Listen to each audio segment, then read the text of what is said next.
ఆత్మసుఖం గురించి ఆలోచన చెయ్యకుండా శరీర సుఖమే శాశ్వతమని తలచి దానికే పరిమితమైపోతున్నాడు. వెలుగుతున్న దీపం ఇతరులకు మాత్రం వెలుగును అందించి తనకు ఏమీ మిగిల్చుకోలేక చివరకు తన క్రింది నీడను కూడా తాను తొలగించుకోలేక ఎలా నశిస్తుందో, అదేవిధంగా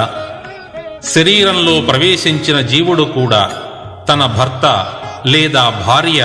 పిల్లలు, బంధువులు, స్నేహితులకు తన జీవిత కాలమంతా ఖర్చు చేస్తూ తన ఆత్మమోక్షానికి ఏ విధంగానూ ప్రయత్నం చేయకుండా 100 ఏళ్ల జీవితాన్ని వృధా చేసుకుంటున్నాడు.